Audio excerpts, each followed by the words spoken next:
प्रीतमपुर गांव में रामानंद, जो कि एक कपड़ों का व्यापारी है, अपनी पत्नी और दो बेटियां अंजू और मंजू के साथ रहता है। रामानंद का परिवार एक खुशहाल परिवार है और उसका व्यापार भी दिनों दिन तरक्की कर रहा है और उस पर उसकी बेटियां अंजू और मंजू दोनों ही बहुत ही समझदार और गुणकारी थी। दोनों ही बहनें आपस में बहुत ही प्यार और स्नेह से रहती हैं। दोनों बहनें जहाँ भी जाती एक साथ जाती, एक साथ उठती, खेलती, खाना बनाती और अपने माता पिता की सेवा भी करती। दोनों ही बहनों का एक दूसरे के बिना बिल्कुल भी मन नहीं लगता। अगर एक बहन बीमार पड़ती तो दूसरी बहन उसके पास बैठकर उसकी सेवा करती। व्यापारी को कभी कभी एक बेटा भी ना होने का दुख बहुत सताता, लेकिन जब भी वो दोनों बहनों को इतना स्नेह से रहते हुए देखता तो सब कुछ भूल जाता। समय बीतता है। समय के बीतने के साथ दोनों ही बहनें अब बड़ी हो जाती हैं, तो व्यापारी को उनकी शादी की चिंता सताने लगती है। और फिर एक दिन उसकी पत्नी कहती है कि हमारी बेटी अंजू अब बड़ी हो गई है, हमें उसकी शादी कर देनी चाहिए। तो व्यापारी कहता है, बिल्कुल, मैं भी यही सोच रहा हूँ कि अंजू बेटी अब बड़ी हो गई है, हमें उसके लिए कोई अच्छा लड़का देखना चाहिए। तो व्यापारी अपनी पत्नी से कहता है कि मैं सोच रहा हूँ कि उसकी शादी भी किसी व्यापारी लड़के के साथ करवा देता हूँ। तो आगे से पत्नी कहती है, नहीं नहीं, मैं नहीं चाहती कि मेरी बेटी की शादी भी किसी व्यापारी के साथ हो, नहीं तो वो भी आपकी तरह सारा सारा दिन काम में लगा रहेगा। मैं तो चाहती हूँ कि हमारी बेटी की शादी किसी जमींदार के बेटे के साथ हो। तो व्यापारी कहता है, कहे तो तुम बिल्कुल ठीक रही हो, और पास के ही एक जमींदार को मैं जानता भी हूँ, लेकिन मुझे ये नहीं पता कि उसका कोई बेटा शादी के लायक है भी या नहीं। फिर अगले दिन जब सुबह होती है तो जमींदार गांव के पंडित को बुलाता है और उसको जमींदार के घर उसके बेटे के बारे में पता करने के लिए भेजता है। और फिर अगले दिन पंडित जमींदार के घर जाता है, उसके बेटे के बारे में पता करके उसको व्यापारी की बेटी के रिश्ते के बारे में बताता है। व्यापारी के सदाचार स्वभाव के कारण उसको सभी लोग अच्छे से जानते पहचानते हैं। उसका नाम सुनते ही जमींदार भी उसकी बेटी के रिश्ते के लिए हाँ कर देता है। फिर बड़ी बेटी अंजू की शादी जमींदार के बेटे के साथ बहुत ही धूमधाम से हो जाती है और अब छोटी बेटी मंजू अकेली रह जाती है। बड़ी बहन के जाने के बाद अंजू बहुत ही उदास रहने लगती है। वो किसी से भी ज्यादा बात नहीं करती, उसे हर समय अपनी बहन की याद सताती रहती है। और वहीं अंजू अपने ससुराल में बहुत ही खुश थी। उसके पति और ससुर के पास बहुत बड़े बड़े खेत थे, जिसमें हर मौसम में फसलें उगाई जाती थी।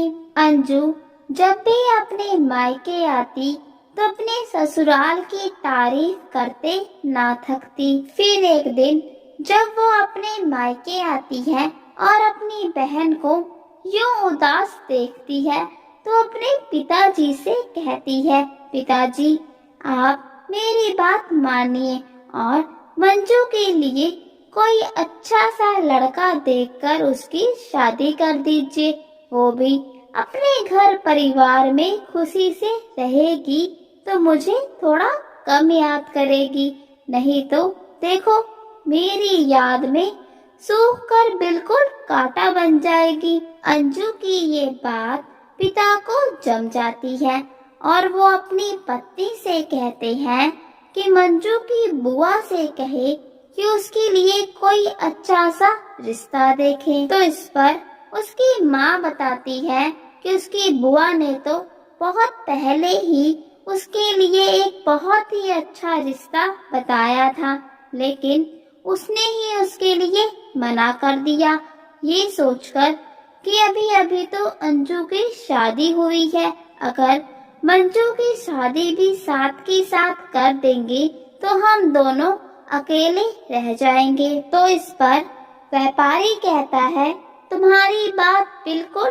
ठीक है, लेकिन हम बेटियों के माता पिता हैं, हमें तो एक ना एक दिन अपनी बेटियों को विदा करना ही है। आज नहीं तो कल इन बेटियों को इनके अपने अपने घर तो जाना ही होगा।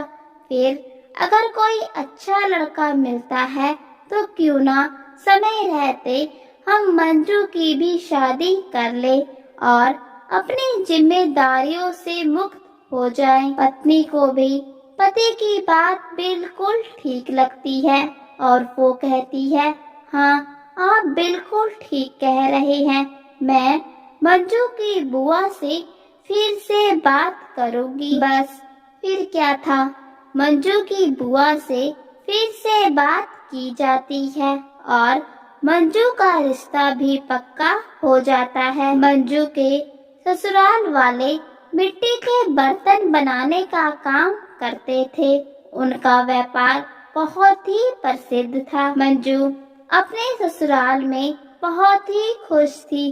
फिर कुछ समय बीतने के बाद एक दिन दोनों बहनें एक साथ अपने मायके आती हैं। अंजू और मंजू काफी अरसे के बाद एक दूसरे से मिल रही थी।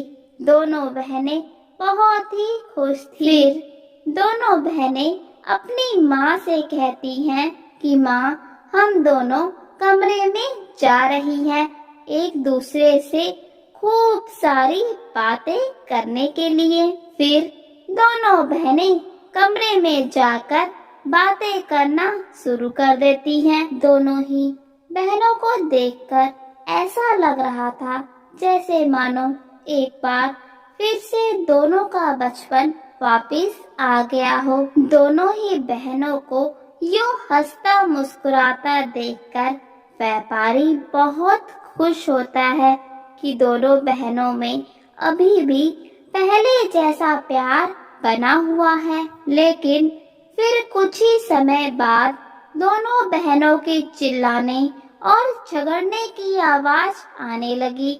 ये सुनकर व्यापारी उनके कमरे के पास जाता है और सुनने की कोशिश करता है कि दोनों बहनों में किस बात को लेकर चर्चा हो रही है। दोनों बहनें एक दूसरे पर आरोप लगा रही थी कि तुम मेरी खुशियों से जलती हो, तुम मेरा बुरा चाहती हो। बड़ी बहन अंजू बोल रही होती है कि इस साल तो सूखा पड़ गया, मैं चाहती हूँ कि इस साल खूब बारिश हो, बहुत बारिश हो, एक दिन भी बिना बारिश के ना गुजरे। ये सब सुनकर छोटी बहन कहती है, दीदी तुम क्यों मेरा बुरा चाहती हो, इतनी बारिश की कामना क्यों करती हो, थोड़ी बारिश की कामना क्यों नहीं करती। मैं तो चाहती हूँ कि रोज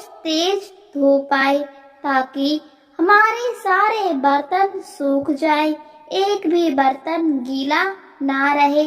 अगर एक दिन भी बारिश आती है तो हमारे बर्तन गीले रह जाते हैं और फिर अगले दिन भी कोई काम नहीं होता। दोनों बहनों की बातें सुनकर व्यापारी बहुत ही हैरान परेशान हो जाता है कि कैसे दोनों बहनें अपनी अपनी दलीलें देकर ईश्वर से एक दूसरे के खिलाफ प्रार्थना कर रही हैं। व्यापारी अंदर ही अंदर बहुत दुखी होता है कि कल तक जो बहनें एक दूसरे के बिना नहीं रहती थी, एक दूसरे की खुशी में ही अपनी खुशी देखती थी, कैसे आज एक दूसरे के खिलाफ ही ईश्वर से प्रार्थना करने लगी हैं। उसको खुद के किए फैसले पर बहुत ही पछतावा होने लगता है कि उसने क्यों दोनों बहनों को विपरीत व्यापार करने वाले ससुराल में शादी कर दी। फिर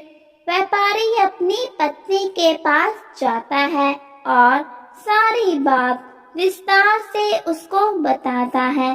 पत्नी समझदारी दिखाते हुए कहने लगती है, इतनी चिंता क्यों करते हैं? सबका अपना अपना नसीब है, कहीं धूप तो कहीं छाया तो हमेशा रहती है। फिर माँ ने अपनी दोनों ही बेटियों को अपने पास बुलाया और उन्हें समझाया कि उनका आपस में इन बातों पर लड़ना बिल्कुल भी ठीक नहीं है। हमारे हाथों में तो सिर्फ कर्म करना लिखा होता है, बदले में हमें क्या मिलेगा ये तो सिर्फ ईश्वर ही जानता है। इसलिए तुम दोनों बहनें अपने अपने दिल से इस मन मुटाव को निकाल दो और सिर्फ अपना काम करो। आगे मौसम क्या करवट लेगा ये ईश्वर के हाथ में है, हमारे हाथ में सिर्फ कार्य करना लिखा है और हमें अपना कार्य करते रहना चाहिए। बाकी किसको क्या मिलेगा ये तो अपने अपने नसीब की बात है। दोनों ही बहनों को माँ की बात समझ में आ जाती है और दोनों बहनें फिर से हंसी खुशी से रहने लगती हैं। कुछ दिन मायके में रहने के बाद फिर से दोनों बहनें अपने अपने ससुराल